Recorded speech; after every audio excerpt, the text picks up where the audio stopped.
Let us continually talking about Florida and Georgia water fight. I will use a planning scope to explain what this water fight is. We have known that this case by Peter and John's introduction.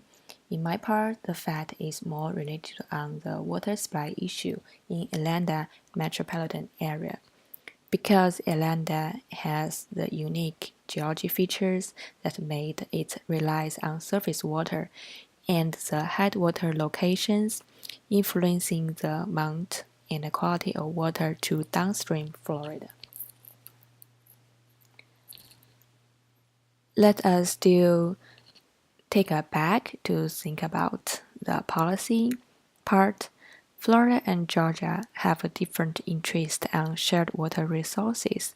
Historically, they once agreed on the form of allocation formula that allows the COPs to honor existing water supply contracts and permit water system to satisfy their demand. However, this formula dissolved in 2003. Basically, the water fight is issues of water supply conflict in the regional development. From the red maps, they showed historically land use change. The low and high intensity built-up lands were distributed most from 1985 to 2012, while the others were all decreased. Plus, the region population is increasing and will increase by 2040. In addition, the complexity is the stakeholders' interest. They cost the all area of ACF basin with two different states. Why do we think about a planning process? I think there have some reasons listed below. First reason is Atlanta relies on the Chattahoochee River Basin. But this basin constitutes one of the smallest river basins while serving this major metropolitan region. Another reason is planning and policy were implemented that can help us mitigate water crisis and protect water resources at the same time.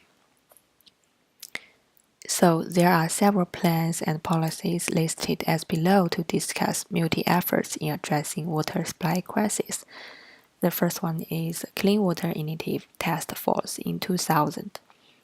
Metropolitan North Georgia Water Planning District Act in 2001. The new water supply planning is a proposal about shift the border northward between Georgia and Tennessee in order to reach the Tennessee River. The Wastewater Management Plan in 2009 and the Sustainable Water Management Plan in 2015. The newest plan is Water Resources Management Plan in 2017. It aims on preserve and protect the water resources by these principles: water supply, water conservation, reclaimed water reuse, watershed development.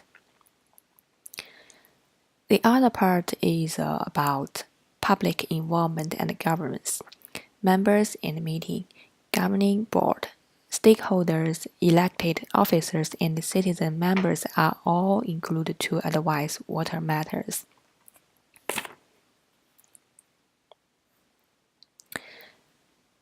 Based on historical water plan and planning efforts, especially the latest Water Resources Management Plan in 2017, the total water consumption had dropped by 10% after implementation. In addition, some other programs that also contribute to conserve water issues, such as toll rebate program and car wash recycling, reduce facility water use. Finally, we can get some remarks from this case. This case crossed the economic, environmental, and social field that allow with the implement of plan policy. Learning from past, the action of policy, infrastructure, and management has transited into a coordination and collaboration within a regional scale. Also, the local government, utilities, and numerous stakeholders are all steps in practice. Combine top and down and bottom up approaches, expand over angles to analyze these issues. Think about the future. It is a really complex water fight issue. I cannot imagine that water fight can be solved without a balancing point. Hopefully it can be solved, but I think maybe it's still a long way to go.